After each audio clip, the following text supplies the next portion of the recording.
Hi. So, I'm gonna eat my midnight snack. And it's Honey Stars.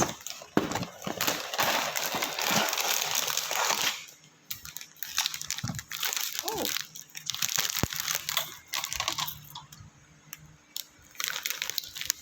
so, ayokong mag-live because tamad ako magkwento tonight.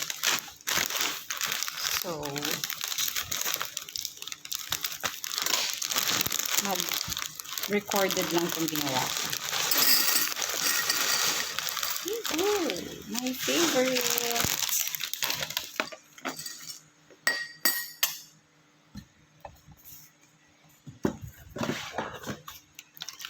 Shake, shake, shake, shake, shake, shake, shake, shake.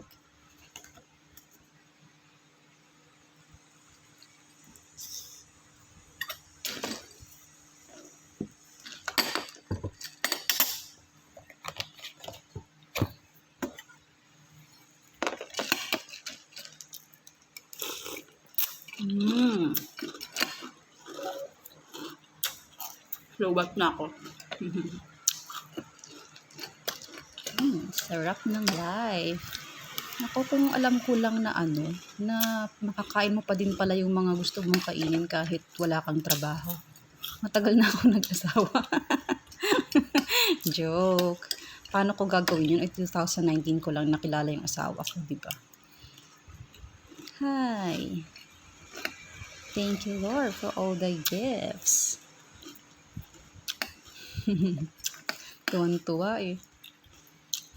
Yung mata ko pag kumakain ng masarap na ng favorite ko. Yung ngiti ng mata ko ay okay. So, story time tayo ngayon dahil tamad ako mag-live nito, diba? So, mag-voice over na lang ako. Kaya yan, sabi ko, basta i-record ko na lang. Nagra-run na lang. Tapos, mag-voice over na lang ako ng mga iniisip ko ng mga oras na yan. So, alam nyo ba na kaya ako nandito sa Taiwan is because of nakakatawa para sa iba, but seriously, it's about F4. Diba? Kilala nyo ba ang F4? Siguro naman, no, lalo yung mga ka-age ko. Kasi yon, high school ako noon. Tapos, siya, pinalabas yung Meteor Garden. Tapos, grabe, hook na hook talaga ako. Alam mo yun? At saka hindi lang ako buong Pilipinas. Kaya sabi ko, isip ko before, ay OMG, gusto kong pumunta sa Taiwan. Gusto kong makita ang F4, tsaka si Sanchay.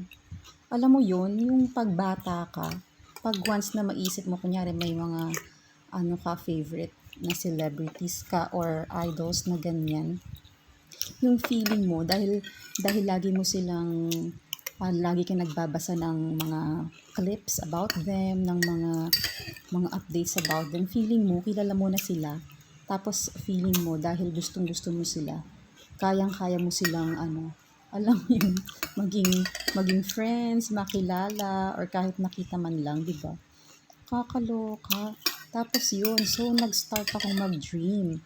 Nasabi ko, ay naku, one day talaga pupunta ako dyan sa Taiwan. Pero, I'm not thinking na titira ako dito or mag-work. Iniisip ko, parang gusto ko mag-vacation pa. Vacation, akala mo naman, rich kid, no? Pero ayun, basta sabi ko, hindi ko iniisip na mag-work ako, mag-aaral, or titira dito. Basta sabi ko, pupunta ako sa Taiwan. Dumagdag pa. Okay lang yan para mahaba-haba yung kwento ko. Para matapos ko yung kwento. So, yun nga. So, naisip ko, tawag dito tama. Pupunta ako sa Taiwan. Kasi nga gusto kong nakakaloka. Yung alam mo yun, yung parang feeling ko dahil super like ko si Dao Minzy. Feeling ko magugustuhan niya din ako pag nagkita kami. O, diba? Pagpasensyahan nyo na ako kasi bata pa ako noon. Ayun. Tapos, siguro after, kasi high school ko siya na ano eh, parang mga ano, siguro ako third year high school, pinalabas yung anong yan, yung Meteor Garden. Tapos, ano na, fourth year ko, tapos buong college, alam mo yon yung ways ko, yung mga nakikita kong mga dinadamit ni Sunshine, mga ginagamit ni Sunshine, yun yung mga binibili ko. Tapos ano, as in super, kahit yung ano ko, yung family ko, napaka-supportive nila.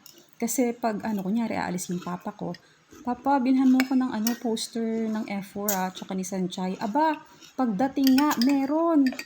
Maidala ang mga ganyan. Nakakatawa, di ba? Tapos ano, ah, nadidistract ako sa mukha ko. Ngiting-ngiti. Ayun. Tapos yun nga. So, after ko nag-ano, pero nakapunta ako ng ano, ng Taiwan. Late na din.